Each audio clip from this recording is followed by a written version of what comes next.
Bom-dia, good morning and welcome to São Paulo, Brazil for race 5 of the FIA World Endurance Championship. The 6 Hours of São Paulo is getting ready to get underway. The Brazilian flag waved, the green lights are on. We are racing in São Paulo and a big lock-up on the outside from Brendan Hartley, runs out very wide indeed. He's going to come in front of Mike Conway, and there may be a question about unsafe rejoin there, but he is in second place with Porsche and Cadillac, third and fourth. And then the first of the Hertz team, Jota's car, the second battling with the number 6 Porsche and the 51 Ferrari looking to come down the inside. It was a relatively clean start in the GT field as well, and it is the Iron Dames who lead from Manthey Pure Racing. Let's take a look at the start. Down the inside, Will Stevens right on the curbs. As you see, Brendan Hartley going off wide. Will Stevens sent it. Watch the gold car. Down the inside, smokes it up inside the Penske car. Picks up a big handful of places. And Brendan Hartley, he did well to get away with that. Came back down over the runoff area. A little swap of positions between the two Alpine in a big looping spin. There's the first drama for Paul-Luc Chattaz. Mick Schumacher went inside him, just riding high out of the corner in the grey, as they'd say in oval racing. That's all dirty and very low grip. Oh, and a change between the two McLarens. This is for third place, 95 going down the inside. And that is Josh Cahill putting the move in on teammate James Cottingham. Whoa, and hanging on to it just about. That's Thomas Floor facing in the wrong direction. Is that down at the Center S's or Curva de Sol? It's turn 2. Turn 2, okay. We are going to full course yellow. Okay, now what happens here? So there is Thomas Floor getting alongside the 87 car of Takeshi Kimura. We should add, by the way, that is the sole Lexus in the race this afternoon after the elimination for the weekend of the number 78 car. Down the outside, here we go, the first time the Ferrari's trying to move up the order. And was that the number 6 car getting held up a little onto the straight by the GT cars? That was a good effort there, wasn't it? Antonio Giovinazzi trying to go around Lawrence Vanthoor. Let's watch again. This is trying to get the toe, and then there was side-by-side contact coming into turn 1. The Ferrari to the side of the number 6 Porsche. It wasn't a delay with the LMGT3 car. It was a simple, good old-fashioned slipstreaming move, attempted and not quite pulled off. Number 2 Cadillac under attack from Will Stevens. That's a good move. Waited long and late, and Earl Bamber did not defend 4th place. So the Hertz team Jota car goes through on the inside. Oh, that's off the 6 car. That car's down low on the front right. Yeah. I'm afraid it was one move. It's contact with the Jota car, number 12. We got a front right puncture, we'll box a box, we'll go for right hand side tires and fuel. Change the front nose as well, I think. Copy. And look at this. This is the number 38 Jota being dive bombed. 12. Antonio Giovinazzi getting by. Traffic, and that's one of the elements in endurance racing that it taketh and it giveth away. Mick Schumacher could be under pressure here. The Alpine with a Ferrari and a Porsche right behind as they come onto the stretch. Here comes Schumacher. Right behind him is Nick Nielsen. Behind him is Lawrence Vanthoor. They're going 3 wide. Fantastic. Vanthoor could end up ahead of both of them here. No, Nick Nielsen. Oh, yes, he does. Nick Nielsen outbrakes himself. 2 wheels on the white line. Couldn't get the Ferrari slowed down. So Vanthoor goes by, and Schumacher also picks up a spot, in fact, ahead of Nick Nielsen.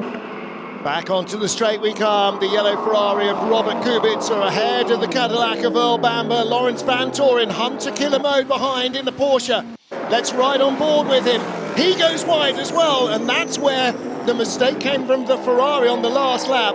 He made less of a mess of that. He knew he was going to run wide. Behind them, Mick Schumacher in the Alpine. There's the 50 Ferrari of Nick Nielsen.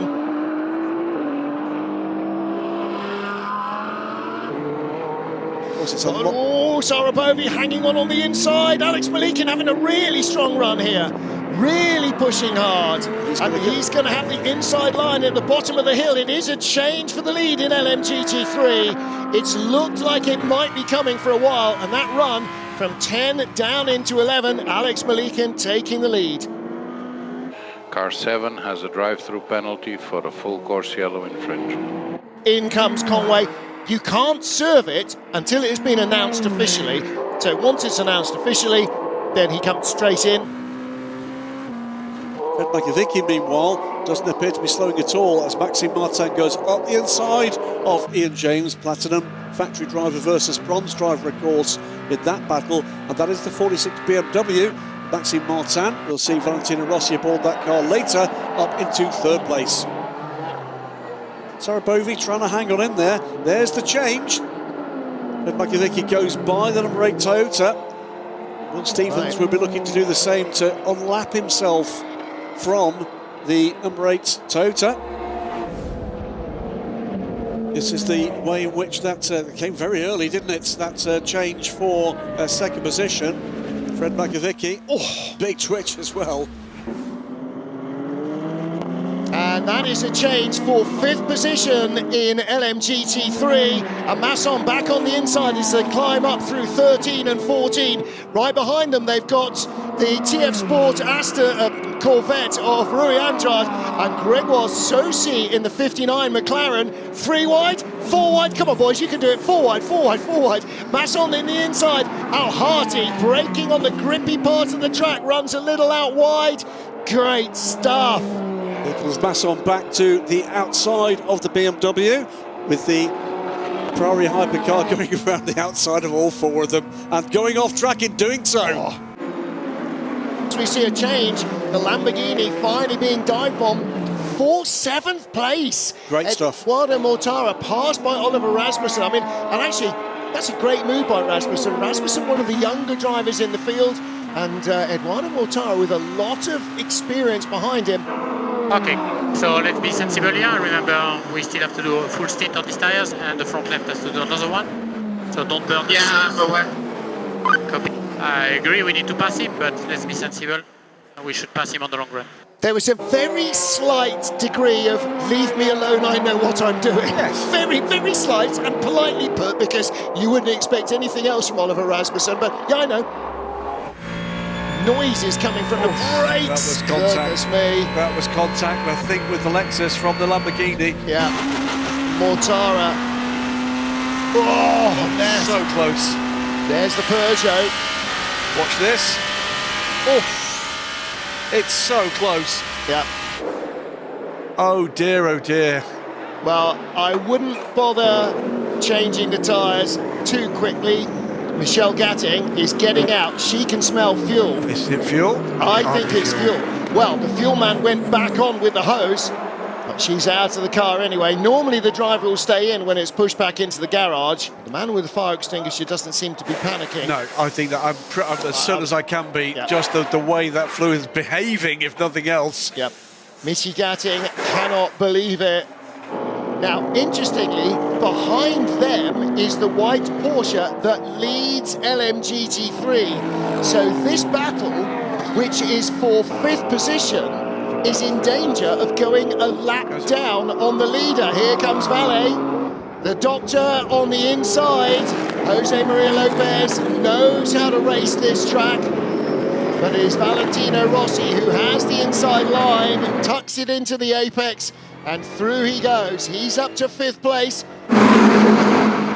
It's fueling the number 5 car. You can see it on the right-hand side. Yeah, look at the back on the left. If we get that shot again, you can see it's got a kind of ducted vents at the back. And on the right-hand side, you can see through to the tyre. So he's been clipped by somebody, and it's just taken that off. And there is the bit of bodywork. So that's what he's missing, locking the bodywork into place. Away he goes.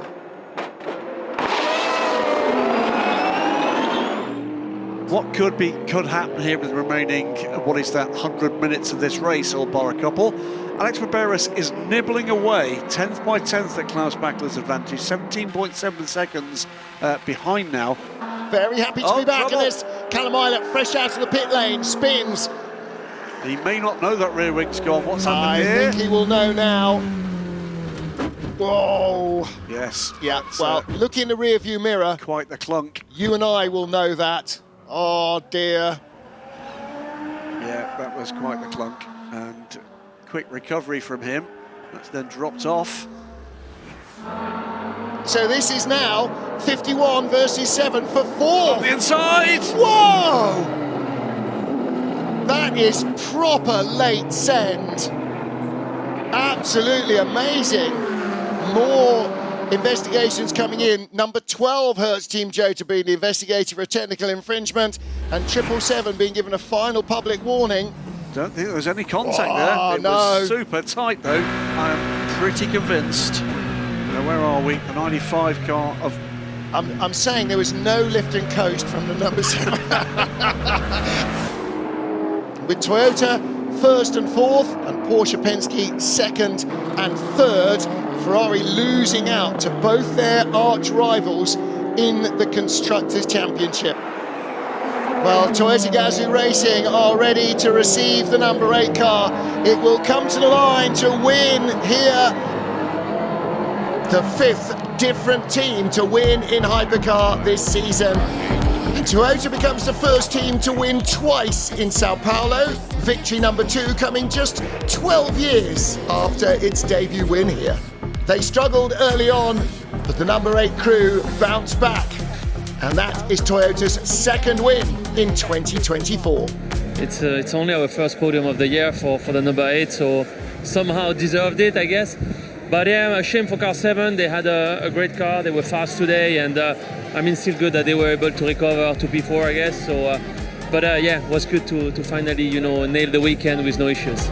Win number 2 of the season for Manthey Pure Racing. Victors in the opener in Qatar.